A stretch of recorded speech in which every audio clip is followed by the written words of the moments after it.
Amigos romanos e conterrâneos, sejam bem-vindos a mais um vídeo aqui do canal, mais um pós-jogo. Para quem é do Eu, a Patroa as Crianças, lembra, né?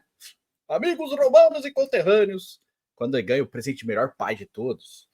A gente vai falar sobre os dois jogos de hoje da Liga dos Campeões, vitória do Barcelona fora de casa diante do PSG, 3-2, e vitória do Atlético de Madrid em casa diante do Borussia Dortmund, 2-1, dois ótimos jogos também. Né, o jogo do PSG e Barcelona foi bem frenético, muito bom, de muito bom nível também.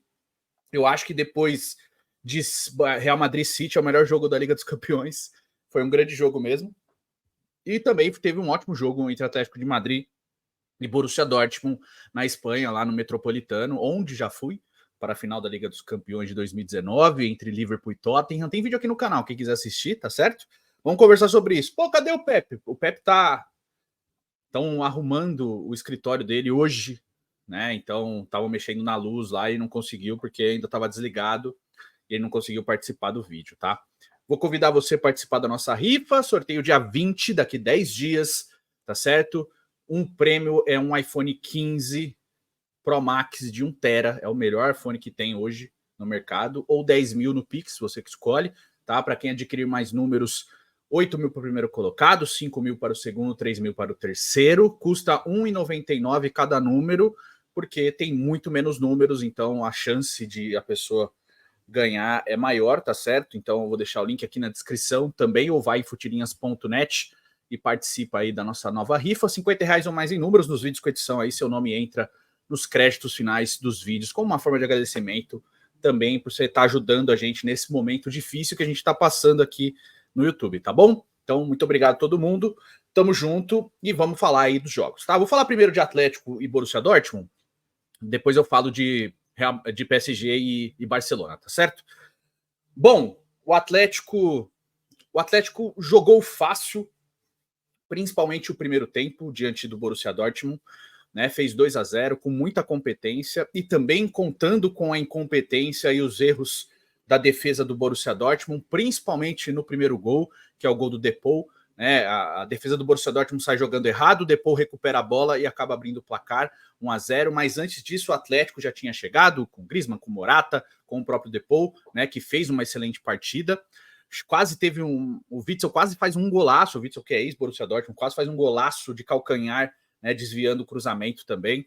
Né? Então o Samuel Lino, também o brasileiro, que fez o segundo gol, também teve chances. Então o Atlético de Madrid, no começo do jogo, dominou completamente o Borussia Dortmund. Não tanto ficando com a bola, porque o Atlético é um time mais agudo, né? Ele pega a bola e já tenta resolver rápido os seus lances, não fica tanto com a bola, né? Mas foi um time ousado no primeiro tempo, né? E criou boas oportunidades, merecia ter feito mais gols e não conseguiu. E aí eu também critico a escalação do Edin Terzic, que, cara, ele entrou com 3 volantes, né? Eu não gostei da escalação, ele meteu, né, o Henrique, o Sabitzer e o Imecha para começar jogando. Não gostei, eu acho que tirou um pouco da mobilidade do time. Eu acho que o Sabitzer deles é o mais criativo, mas mesmo assim ele tirou o que o time poderia oferecer. Eu acho que ele poderia ter entrado com o Royce ali, pelo menos para ter um criativo a mais no jogo, tanto que isso no segundo tempo melhora, né, com a entrada do Royce e do Brandt, né, o Brandt que para mim é se não o melhor, mas acho que pelo menos um dos 3 melhores jogadores do Dortmund na temporada. O Brandt é muito bom, né? E o Malen, que fez muita falta também, mas o Malen para mim é o principal, mas o Brandt é um dos principais. Então, assim, ele ser reserva desse time para o Borussia Dortmund jogar contra as suas convicções nesse jogo, acho que foi um erro muito grande do Terzic, né? Mas enfim, o Atlético chega o 2-0 com o gol do Samuel Lino, brasileiro, que joga do lado esquerdo. Ele é um lateral, meia do lado esquerdo, ponto esquerdo, ele faz várias funções ali do lado esquerdo. Só que após isso, o Simeone dá uma simeonizada, né? Porque ele resolve fechar o time, em vez de ir para cima e conseguir mais gols, ele fecha o time, ele recua o time, e o Dortmund começa a gostar do jogo. O Dortmund começa a trabalhar mais a bola, o Dortmund começa, né, colocar jogadores mais ofensivos, aí o Terzic começa a colocar o Dortmund com a cara do Dortmund que o torcedor está acostumado a ver. Obviamente, assim, o Dortmund tem suas limitações, né? É um bom time, mas tem suas limitações, suas falhas. Não é um time como na temporada passada, que foi mais carudo, pelo menos na Bundesliga, né? Chegou a lutar pelo título até a última rodada e perdeu daquele jeito que a gente sabe muito bem. Mas foi um time mais com cara de Borussia Dortmund, né? Então foi um time que foi mais para cima e tal. E aí entrou o Reus, entrou o Brandt, né? Entrou o Benoit Gittens, porque o ADM e o Sancho foram muito mal. Eu não gostei do Sancho. O Füllkrug hoje assistiu o jogo, basicamente. Não fez nada, mas eu acho que foi um time que não criou o suficiente para ele. Quando entra todo mundo ali, né, que é mais criativo, o Haller, que também entra, acaba conseguindo descontar. Mas fora isso, o Dortmund mandou 2 bolas na trave, uma no finalzinho com o Brandt, quase no último lance, que a bola bate na forquilha ali.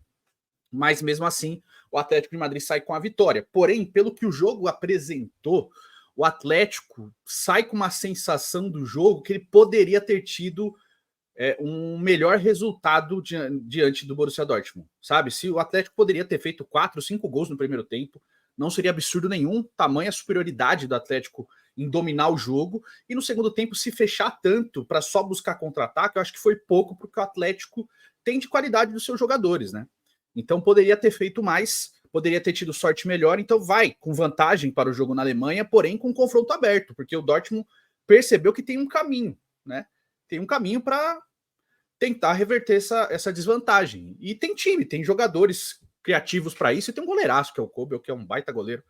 Enfim, mais sorte que juízo do Atlético, né? Porque não pela competência, porque eu acho que poderia ter tido sorte melhor, assim, de conseguir mais gols, né? E ter uma finalização mais apurada, porém, eu acho que não foi o suficiente, né? E o Dortmund, durante o jogo, encontrou alternativas. Eu acho que também muito do que o jogo foi pela má escalação do Terzic diante do Atlético de Madrid. Enfim, eu acho que no jogo de volta vem o Dortmund mais ousado, até porque precisa reverter a vantagem.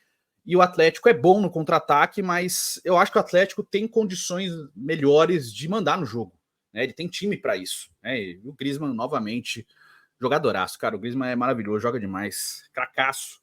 Gosto muito dele. Do outro lado, a gente teve um ótimo PSG e Barcelona, né? PSG desse tamanho, pequenininho, menor que a minha birimba. Mas vamos lá.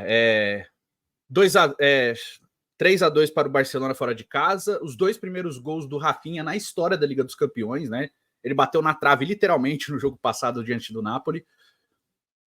Mas assim, não tinha feito gol em Liga dos Campeões, é a segunda Liga dos Campeões que ele joga, né? Jogou no passado e voltou a jogar nessa temporada. Mas fez um excelente jogo. O Rafinha me surpreendeu positivamente, porque ele não vinha bem, né? No Barcelona ele até tá indo bem, tá jogando do lado esquerdo, né? Porque do lado direito a gente tem o Yamal, então assim, virou um ponta esquerda mais pelo Barcelona e tá rendendo, né? E aqui acaba aumentando a briga do lado esquerdo da seleção, mas na seleção ele joga do lado direito e na seleção ele não foi nada bem, né? Nos 2 jogos da seleção, para mim, foi o pior jogador da seleção brasileira, mas no Barcelona ele tá rendendo, né? E tá rendendo bem e tá jogando bem. Mas o jogo se mostrava um Barcelona mais consciente do que o PSG. Eu percebi, talvez eu tenha uma impressão errada, o PSG no primeiro tempo muito afoito e muito nervoso. E o Barcelona se aproveitou disso. Tá? Porque o Barcelona faz 1-0 com o Rafinha, né, uma boa jogada ali, e consegue fazer 1-0. O PSG até empata num golaço, né, mas já no segundo tempo, porque o primeiro tempo acaba 1-0 pro Barcelona. E aqui, cara, tem que falar, o Pau Cubarsí é um baita zagueiro, mas tem 17 anos, joga muita bola. O Araújo jogou muito bem, né? O Condé acho que jogou melhor até avançando do que na defesa. E tem que falar também da boa atuação do Lewandowski, embora não tenha feito gols, o quão participativo ele foi, né? Ele participou muito da criação de jogadas também do Barcelona e a entrada do Pedri também, que, né? O passe que ele dá para o segundo gol do Rafinha é um absurdo, mas vamos chegar lá. Acabou 1-0 o primeiro tempo para o Barcelona, né? O Luiz Henrique, que entrou com o Asensio de titular, né? E o Asensio jogou nada. Foi um absurdo de ruim o Asensio pelo PSG no primeiro tempo. Né? Ele entrou com o Lee Kang-in de meia no coisa do jogo. Então, ele sacou o Zaire-Emery, que para mim é o melhor meio-campista do PSG.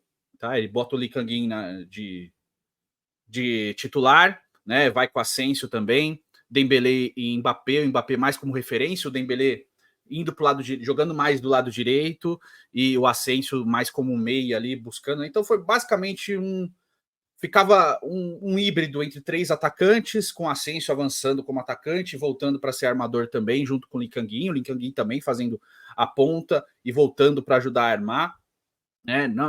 Se você pegar por posições, é um 4-2-4, né? O modo meio doido assim que o Luiz Henrique colocou no jogo, e eu não gosto muito quando tem 4 atacantes, porque geralmente eles não funcionam, por mais que alguns deles possam criar jogadas, geralmente não dá certo. E no segundo tempo ele já muda no intervalo, ele saca o Asensio e o Lee Kang-in e já entra com o Zaire-Emery e o Barcola. E aí o time melhora, né? Porque rapidinho o PSG vira o jogo num golaço do Dembélé, né? Lei do ex, o Dembélé fez... É o segundo gol do Dembélé no PSG desde que ele voltou, né? Desde que ele foi pro PSG. Ele marcou 2 gols nessa temporada, ele é o líder de assistências da temporada no PSG, mais gols ele não marca muitos, ele marcou um golaço, dá uma porrada de esquerda ali, e ele é ambidestro, né? Então tanto faz o pé que ele chuta, ele dá uma cacetada, empata o jogo, e logo em seguida o Vitinha, numa grande troca de passes ali do PSG, ele faz o 2-1.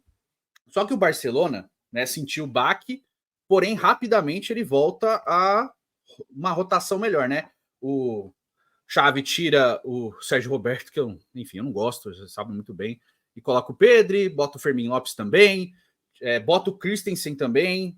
Então, assim, ele vai mexendo no time, e aí o Pedri acha um passe fenomenal para o Rafinha empatar o jogo, né? Deixa na igualdade. E poucos minutos depois, o Christensen vira o jogo para o Barcelona e dá números finais ao placar. O PSG sentiu muito baque e perde em casa, né? O Barcelona, que depois que o Xavi anunciou que estava saindo do clube ao final da temporada, foi melhorando. O Barcelona melhorou o desempenho, defensivamente, inclusive. Né? Esse aqui levou 2 gols, mas defensivamente começou a ficar mais seguro, começou a ter retorno de jogadores que estavam contundidos, que é o caso do Frank de Jong, por exemplo, o Christensen também, que podia até ter sido titular hoje, estava cotado, o Xavi optou pelo Cubarsi também, acho que foi a escolha certa, mas assim, o Xavi começou a ganhar alternativas de jogadores que estavam fora também, e consegue com eles, né, o Pedri voltando também, né, depois de um longo período fora, uma assistência do Pedri, gol do Christensen, uma excelente partida do Cubarsi, então assim, funcionou, né? O Barcelona funcionou e deu muito certo. O Xavi, né, tem aí uma vontade do Juan Laporta de manter ele para a próxima temporada, porque o próprio Xavi conseguiu, dentro de toda essa crise que foi implementada ali no Barcelona e de toda a inconstância que o Barcelona estava tendo ao longo da temporada, magicamente depois que ele anunciou a saída dele ao fim da temporada, o time começou a melhorar muito, então já tem a vontade ali interna do clube de manter ele para os próximos anos, até porque o Xavi, ele dá muito espaço para jogadores da base, né? O próprio Cubarsi, o Lamine Yamal, que a gente não precisa citar, o Fermin Lopes, então assim, são jogadores que estão ganhando espaço dentro do Barcelona, e o Barcelona vai encontrando alternativas voltando para o seu próprio DNA, né? De formação de jogadores, não só de grandes contratações muito caras. Né? O Barcelona sempre contratou, sempre pagou uma grana em grandes jogadores, né? Não é de agora, desde de lá de trás, Cruyff, Maradona e assim por diante, mas também sempre encontrou dentro das suas próprias categorias de base alternativas e ídolos. Né? O Barcelona sempre formou grandes ídolos, e aqui a gente tem potenciais, né? O Pedro não é formado no Barcelona, mas chega muito jovem, com 18 anos. O Gavi é formado no Barcelona, o Cubarsi é formado no Barcelona, o Lamine Yamal, né, tem 16 anos, é titular do time. Então, assim, o próprio Ansu Fati, que está emprestado para o Brighton, foi formado no Barcelona. O Barcelona sempre encontra, dentro das suas categorias de base, potenciais ídolos, né? E isso parece estar sendo resgatado com o Xavi, né? Ele encontrou essas alternativas num momento complicado da temporada e agora parece que vai voltando aos trilhos, vai, depois de uma temporada realmente bem complicada com relação à temporada passada, os últimos jogos do Barcelona vem numa crescente, para mim, né, já apontava como um favorito, e acredito que vai sacramentar a classificação lá no Estádio Olímpico de Barcelona. Mas, assim, obviamente você tem um time muito forte do outro lado, porém ali tem todo o peso de camisa, a vitória fora de casa, o Barcelona chega bem para esse último jogo e melhora num momento importantíssimo da temporada, né? O Barcelona, que era patinho feio aí no começo de temporada, estava fazendo um campeonato espanhol, inclusive, bem questionável, melhora bastante, não vai conseguir alcançar o Real Madrid na briga pelo título da La Liga, mas melhorar muito na Liga dos Campeões e se coloca com uma força aí, até porque um grande confronto da Liga dos Campeões, que podia ser uma final, está acontecendo agora, que é justamente Real Madrid e Manchester City, um deles já vai ficar pelo caminho, então passa a ser um postulante aí uma vaga na final, quem sabe, dependendo da sorte do chaveamento, consegue chegar numa final e que sabe lá Deus vai que ganha um título aí, porque tem condições, tem grandes jogadores, né, no time do Barcelona. Enfim, quero saber a sua opinião, diz aí nos comentários o que você achou das partidas. Eu achei 2 jogos maravilhosos. Esses 4 jogos foram muito bons, né? Mesmo com os 2 empates de ontem também foram muito legais. E diz aí nos comentários a sua opinião, quero saber, tá certo? Mais tarde voltamos para falar aí de Libertadores e Sul-Americana também. A gente já fez isso ontem. E é isso. A gente se vê no próximo vídeo. Fiquem com Deus. Um beijo, um queijo, até logo e